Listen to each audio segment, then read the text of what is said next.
Welcome to The Localist. Wait, am I supposed to be looking at the camera? Yeah. Okay. I assume, but all right.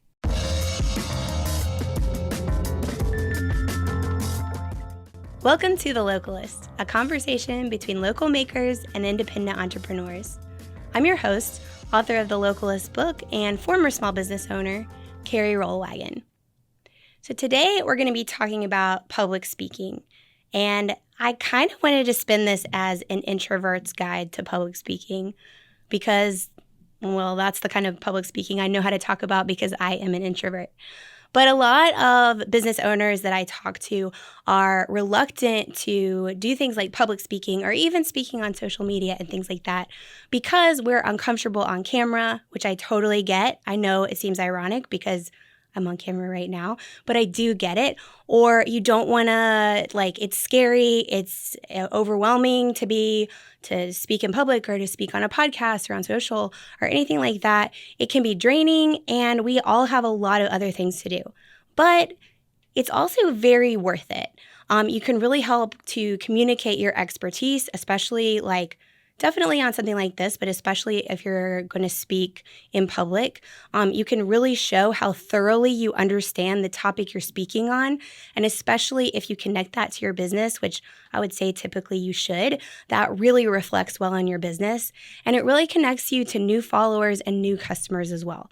So as much as it pains me to say, I do think it's a really valuable thing to get out in front of people.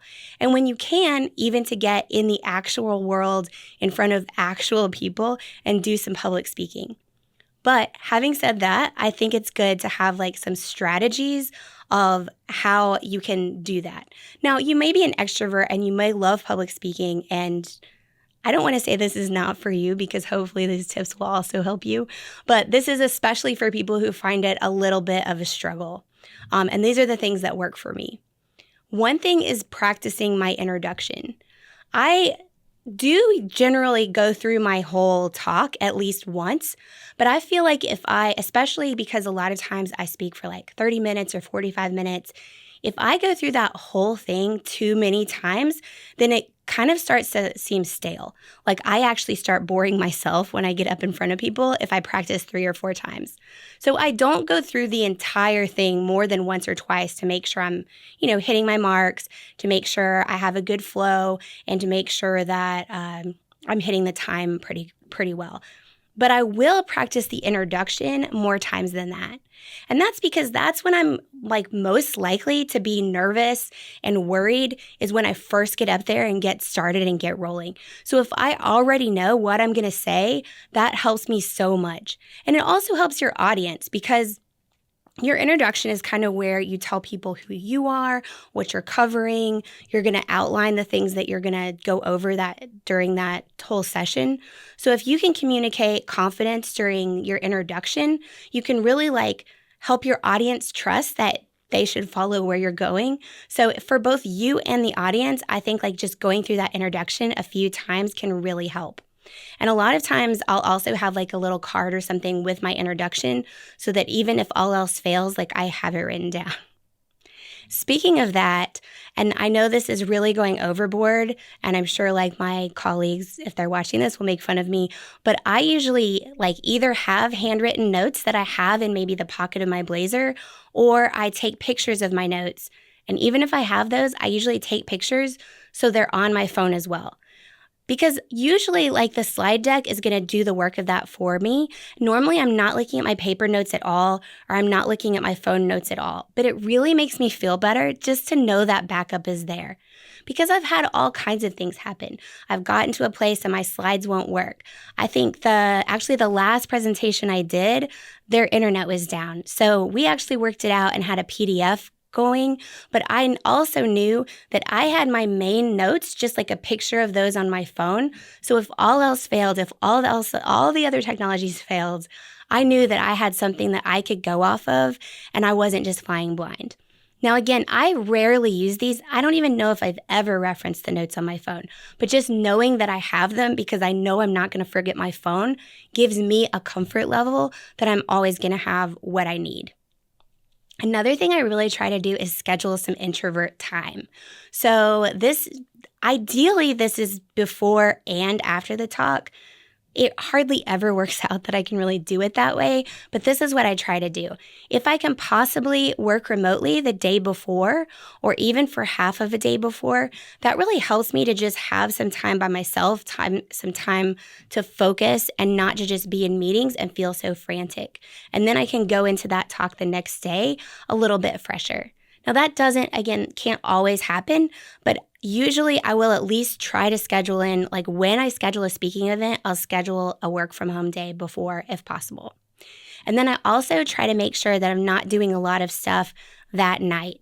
Now, typically if I'm speaking, I'm a little energized after I'm speaking, so I can go out and like have drinks or have lunch or something like that immediately after, but I definitely crash that night. So I would say, especially if you're more on the introverted side, plan to be able to just like turn the lights off, Netflix and chill and something like that. And that can kind of help you prepare, especially if you have to jump back into work the next day. Okay, the other thing I tend to do is hide in the bathroom. And I know this is like a weird thing to say because it doesn't sound professional, but a lot of the places that I'm speaking don't have kind of a green room. Like there are times when you're on stage that is more formal that you will have a backstage or a green room that you can kind of collect yourself. But if they don't have that, it is fine to just go to the bathroom and sit in a stall for a minute. And a lot of times that's the only place you can do that. So I would say I do a speaking event for Infomedia pretty much every month. And typically at some point I will disappear to the bathroom just to be able to have a few moments, kind of close my eyes, collect myself.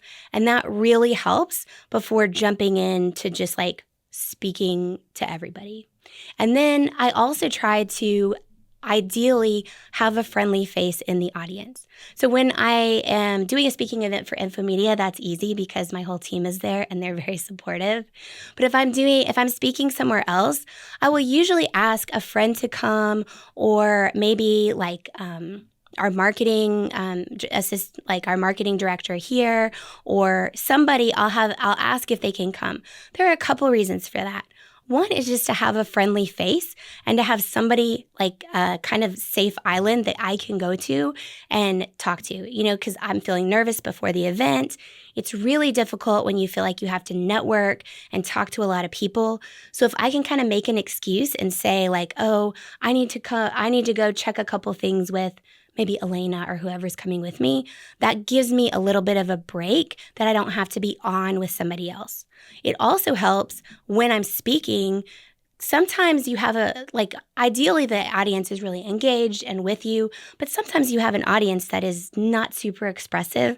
So having anybody in that audience who is going to kind of smile at you, nod along with you, is kind of just nice to have. And then the other reason I like to bring somebody with me is to have somebody capture some of this for social media. So it is helpful to kind of build on the capital you get from speaking at these events to have some social media to back it up. I don't think it is usually super helpful to be shooting a lot of video or photos while I'm speaking. That would kind of just make me feel more paranoid.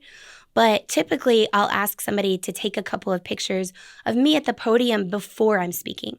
So just go up there before anybody gets there, if you can do that, and pretend, kind of do some fake speaking or test the mics or something else. And you can take photos then, and then you can use them to post on social. So if I have a friend come with me or somebody else from work, then I can ask them to grab some content for social media. So usually 1 or 2 photos is fine. And then also if they see me talking to somebody else, or if there's a good moment during the presentation, that's great too. But at least you got something, so you can get a little bit more mileage out of that. So I hope this has been helpful. I would encourage anybody, whether or not you're just building your career, you're building your business, or you own a business, I have found that it is really, really helpful to do these in-person speaking events. You also kind of get to test how interested people are in certain elements of your business. You're in front of people that you normally wouldn't be in front of. It can be really, really valuable, but I know it can also be difficult. So I hope some of these tips can help. And then also, as you do it, you'll kind of find your own hacks and little tips that make it easier for you as well. The Localist podcast is written and produced by me, Carrie Rollwagen. We record right here at Infomedia Studios, and Infomedia Studios is also our podcast sponsor. So if you're interested in podcasting, video, or any kind of social media content for photo and video, hit us up at infomedia.com, fill out that contact form. We would love to help. Our showrunner on The Localist is Taylor Davis. Jen Tucker is our outreach manager, and Elena Harmond is our promotions manager. So until next time, here's to thinking global by acting local and putting small shops before big box.